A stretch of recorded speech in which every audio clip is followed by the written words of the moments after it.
உற்றுருக்க நினைப்பதுவே அல்லாமல் வேறொன்றறியேன் பராபரமே. குரோதி வருடம் கார்த்திகை மாதத்திற்குண்டான பலாபலன்களை பற்றி பார்க்க போகிறோம்.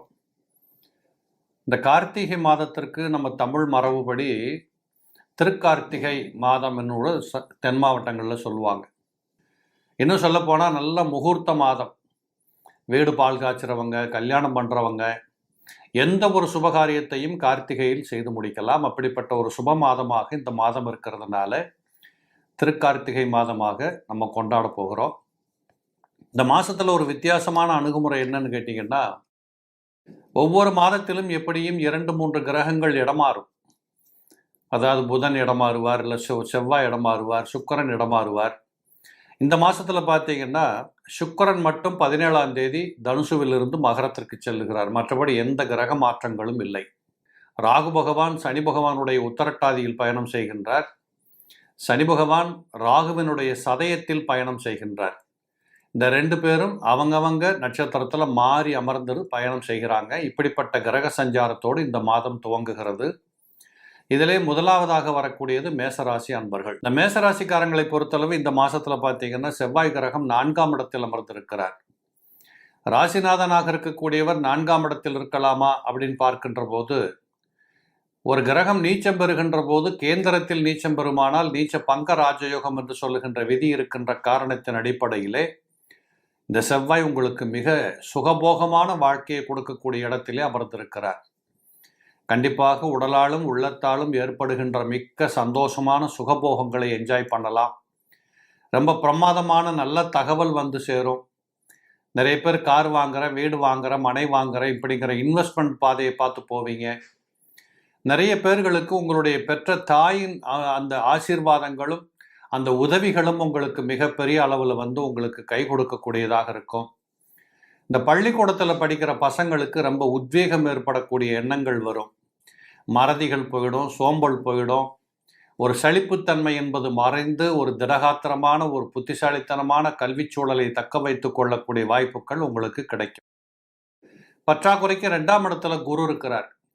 இந்த குரு 2ஆம் இடத்திலிருந்து உங்கள் ராசியை பார்த்து வருகின்ற காரணத்தினால கண்டிப்பாக உங்களுக்கு ஒரு மிகச்சிறந்த அம்சத்தை கொடுக்க போகின்றார்.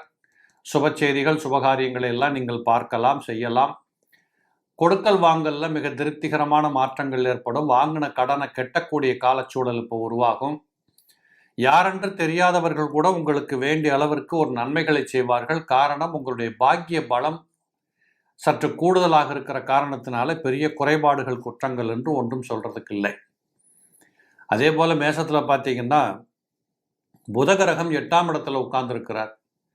இந்த காவல் பணிகளில் வேலை செய்யக்கூடியவங்க, போலீஸு, மிலிட்ரி, உளவு பணிகள், மருத்துவத்துறை சார்ந்தவர்கள், இப்படிப்பட்ட இடங்களில் வேலை செய்யக்கூடிய மனிதர்கள் யாராக இருந்தாலும் ஆண்கள் பெண்கள் அத்தனை பேர்களுக்குமே சற்று முன்னேற்றங்கள், பதவி உயர்வு, நினைத்த இடங்களுக்கு இடமாற்றங்கள், மகிழ்ச்சி கொண்டாட்டத்தோடு கூடிய பணியிடங்களிலே ஒரு சந்தோஷத்தை தக்க வச்சுக்கிறது, இப்படிப்பட்ட அனைத்தும் இருக்கக்கூடிய வாய்ப்புகள் இருக்குது. வீட்டில் வந்து ரொம்ப காலமாக எங்கள் தாத்தாவுக்கு உடம்பு சரியில்லை சார், ரொம்ப அவஸ்தைப்பட்டுக்கிட்டே இருந்தார், இப்போ எந்திச்சு உட்காந்துக்கிட்டாரு, நல்லா இருக்கிறாரு, இப்படி சொல்லுகின்ற அளவிற்கு உங்களுக்கு இந்த கார்த்திகை மாதத்திலே சூரிய பகவானுடைய அருள் உங்களுக்கு மிக சிறப்பாக, அதிலே புத பகவானுடைய அருள் மிக சிறப்பாக அமைந்திருக்கிறத நீங்கள் பார்க்கலாம். இந்த சூரியனும் ஜாதகத்தில் 8ஆம் இடத்துல உட்கார்ந்து இருக்கிறதுனால நிறைய பொறுப்புகள் உங்கள் மேல் திணிக்கப்படும்.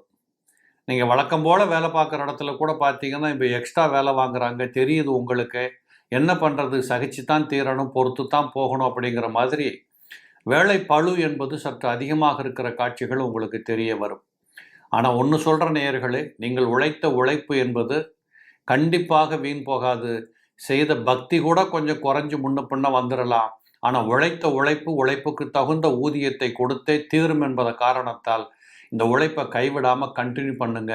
வேலையை விட்டுறாதீங்க, வேலையை விட்டுட்டு போகாதீங்க, வேறு வேலை தேடாதீங்க. இப்படிப்பட்ட செய்திகள் எல்லாம் கூட இங்கே சொல்லப்பட வேண்டும்.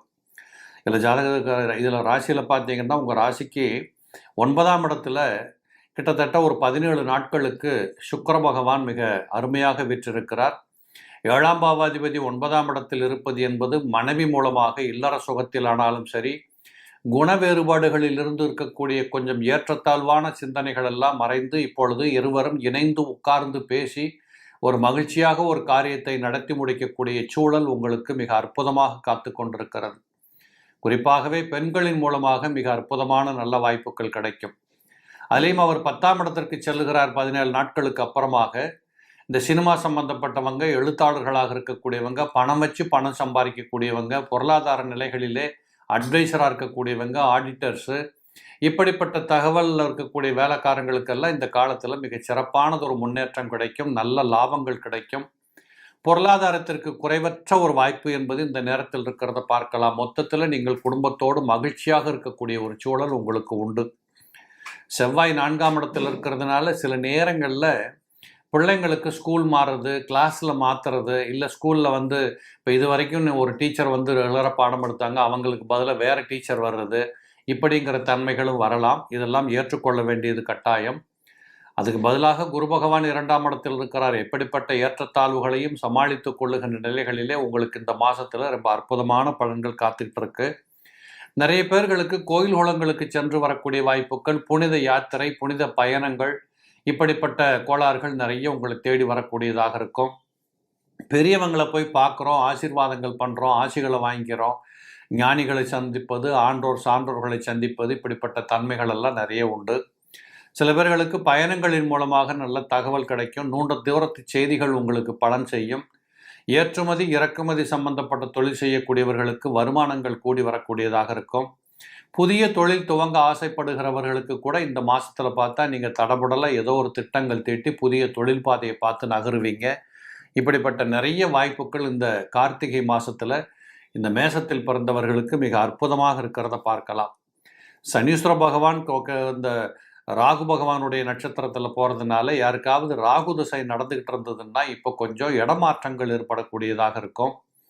ஊர் விட்டு ஊர் போகிறது, மாநிலத்தை கடந்து போகிறது, இல்லை புது சொத்து, இதை விற்றுட்டு புது சொத்து வாங்கிறது, இல்லை பழைய வண்டியை கொடுத்துட்டு புது வண்டிக்கு போகிறது, இப்படிப்பட்ட தன்மைகள் கூட இந்த நேரத்தில் இருக்கிறத நீங்கள் பார்க்க முடியும். இந்த மாதம் இந்த ராகு பகவான் சனி பகவானுடைய நட்சத்திரத்தில் இருக்கிறதுனால இயந்திரத்தனமான இயந்திரங்களை வச்சு தொழில் பண்ணக்கூடியவங்க, லாரி, பஸ்ஸு, ஃபேக்ட்ரி வச்சுக்கிறவங்க, பெரிய இயந்திரங்களை வச்சு பயன்படுத்துகிறவங்க, இப்படிப்பட்ட தொழில் செய்யக்கூடியவர்களுக்கு கூட இந்த நேரத்தில் மிக சிறப்பானது ஒரு முன்னேற்றங்கள் இருக்குது.